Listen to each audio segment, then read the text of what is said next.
Previo a iniciar la planificación, todo docente deberá leer el modelo educativo institucional que da los lineamientos de cómo se desarrolla la academia en la Universidad Nacional de Agricultura, el perfil del graduado de la carrera a la que pertenece la asignatura para saber qué competencias estamos formando en los futuros profesionales, el plan de estudio de la carrera, el sílabo de la asignatura a planificar, el mapeo de competencias y ejes transversales que conforman la carrera correspondiente, y también deberá leer literatura sobre estrategias didácticas socioconstructivistas, conocer los formatos de planificación y sobre todo dar una navegación en la biblioteca virtual de la universidad para conocer las literaturas actualizadas de la ciencia que desarrollará.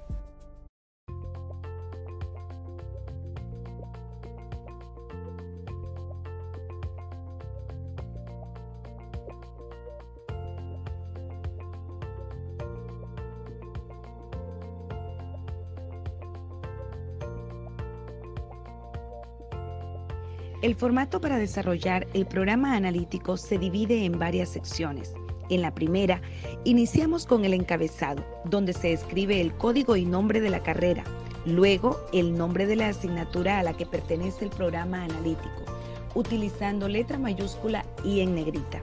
En el cuadro, iniciamos escribiendo el área disciplinar a la que pertenece la asignatura, coloreando esa línea según el color que se le asignó a esa área en el flujograma de la carrera. Escribimos en mayúscula y sin negrita el código y nombre de la asignatura, centrándolo en el espacio correspondiente. Posteriormente los requisitos, iniciando con el código de cada uno de ellos.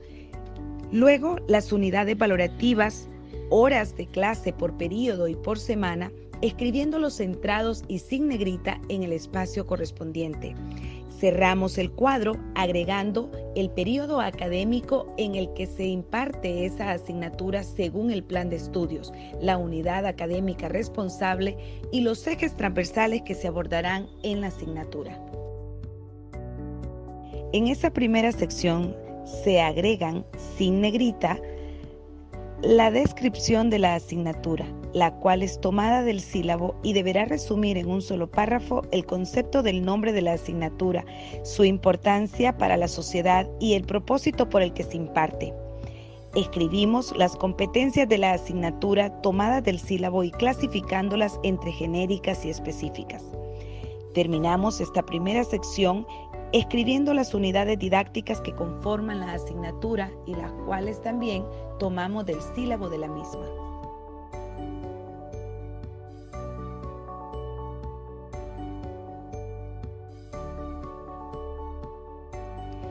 Posteriormente se van desarrollando cada una de las unidades que conforman el programa de estudio de la asignatura. Todas contienen los mismos componentes que son 6. Competencias, resultados de aprendizaje, contenidos, estrategias didácticas, actividades y estrategias de evaluación. Las competencias de cada unidad se escriben sin negrita, clasificándolas en genéricas y específicas, cuya conducta o verbo inicial debe ir en tiempo presente. Se debe indicar al inicio de cada competencia el nivel de logro de la misma. Para ello se utiliza la letra mayúscula y en negrita. Una I si se introduce, una R si se refuerza y una D si se domina. Este nivel de logro deberá coincidir con el mapeo de competencias de la carrera. Los resultados de aprendizaje son la brújula de esta planificación didáctica, pues ellos son los logros que deberemos evidenciar al cierre de cada unidad. Por lo tanto, deben ser medibles, visibles y verificables. Se toman del sílabo, su verbo inicial debe ir en infinitivo y deberán coincidir con la temática de la unidad. El contenido se describe enumerando los temas correlativamente, iniciando con el dígito que representa el número de la unidad. Si es la unidad 2, diremos 2.1 y así sucesivamente. Los subtemas se identificarán con viñeta de punto relleno, todo usando la letra Arial número 12 y sin negrita. Las estrategias didácticas son el sazón de toda cátedra. y el medio para el logro de los resultados de aprendizaje. Conforme al MEI de la UNAG, estas deben ser socioconstructivistas, o sea, estrategias que permitan e impulsen al estudiante a ser activo en su aprendizaje, construyendo sus conocimientos. Las clases magistrales, las lecturas de diapositivas simulando exposiciones y el abuso de elaboración de informes ahora son disminuidos y sustituidos por estrategias que estimulan el análisis, el liderazgo, la capacidad de expresar y defender criterios. Para ello, los docentes pueden hacer uso de foros, estudios de casos, debates, elaboración de mapas cognitivos, simulaciones, diagramas, proyectos de aprendizaje basado en problemas, aprendizaje cooperativo. Hay una gama de estrategias que cada docente deberá descubrir siendo autodidacta e innovador según el contexto de su cátedra. El cuarto paso en esta segunda sección es escribir sin negrita las principales actividades presenciales y no presenciales que el docente y los estudiantes desarrollarán en el logro de los resultados de aprendizaje y por ende de las competencias. La primera columna del lado izquierdo es para enunciar las grandes fragmentaciones que conformarán las cátedras. Llámense parte práctica, llámense actividades de seguimiento, transversalización de ejes, formación teórica, etc., según el contexto de la misma. En la segunda columna, usando viñetas con puntos rellenos, se enlistarán las actividades que realizarán por cada fragmentación hecha. Por ejemplo, si una de las fragmentaciones fueron las prácticas de aula, en la columna de en medio escribiremos qué prácticas de aula se realizarán en esa unidad. La tercera y última columna solamente es para enunciar las estrategias de evaluación que usará para verificar el aprendizaje requerido, pudiendo hacer uso de rúbricas de evaluación, listas de cotejo, registros descriptivos o anecdóticos, alguna escala de estimación o de actitud, pruebas escritas, portafolios, escala de rango, fichas de observación u otras. Es importante recordar que todo se organiza con el fin de lograr los resultados de aprendizaje y por ende las competencias. De no ser así, nuestra planificación no tendría sentido.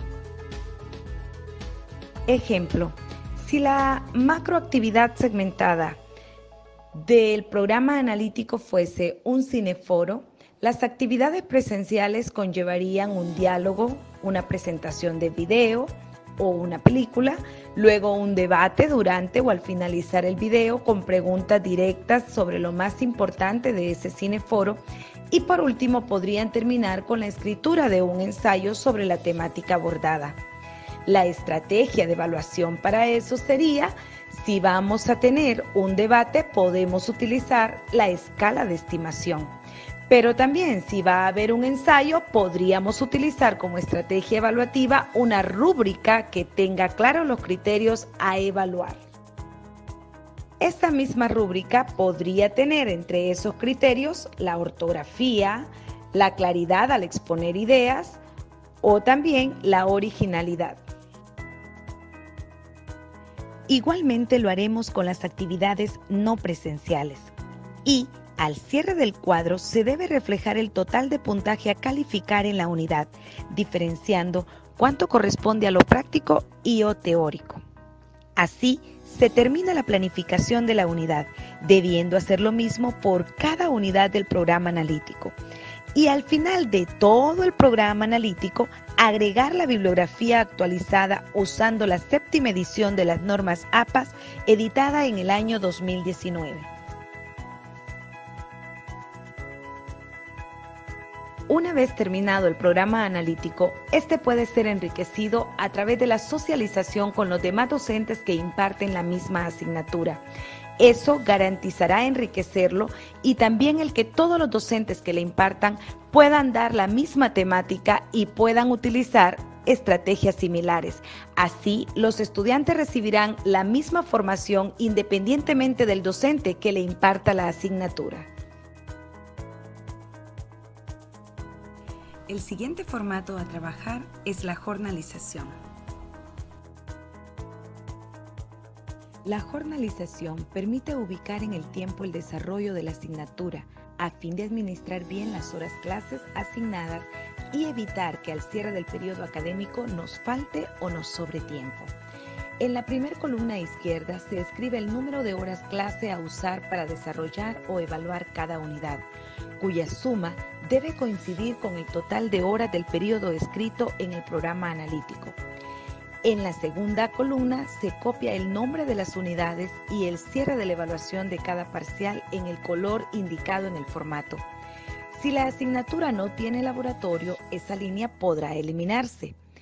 En el espacio de observaciones podrá escribir aquellas particularidades que se dan o se planifican o suceden en el periodo y que inciden en el tiempo planificado.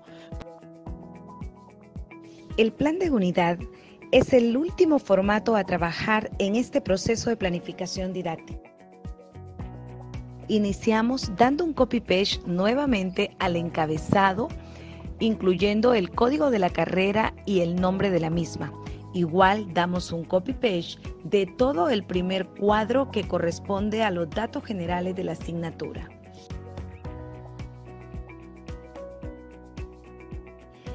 Las primeras 3 columnas son un copiar y pegar del programa analítico. La diferencia en este formato radica en la columna de calificación, que a su vez se divide en teórica y práctica, y para cada una de estas una columna correspondiente a la evaluación cualitativa y otra para la cuantitativa. Lo primero que hay que retomar son los resultados de aprendizaje y por ende las competencias. Recuerden, esas son las brújulas de nuestra planificación didáctica. Luego, determinar qué tipo de evaluación es la más adecuada según las actividades y estrategias de evaluación que se definieron en el programa analítico. Las casillas de cuantitativa se llenarán en la columna correspondiente escribiendo el valor de porcentaje asignado en aquellas estrategias de evaluación donde se demanda una evaluación cuantitativa. En las casillas de cualitativa se llenarán en sus respectivas columnas resumiendo con letra número 10 para ahorrar espacio las competencias blandas o valores que el docente evaluará y que contribuyen a la formación integral del estudiante como persona, como profesional y como ciudadano del planeta. Haremos lo mismo con las actividades no presenciales. Es importante recordar que con el modelo educativo de la Universidad Nacional de Agricultura es indispensable dejar reflejada la formación integral del estudiante. En lo cuantitativo, hay que verificar que la suma del puntaje en cada unidad coinciden con el valor ponderado en el programa analítico. La suma de todas las partes cuantitativas de las unidades debe ser igual al promedio del 100%.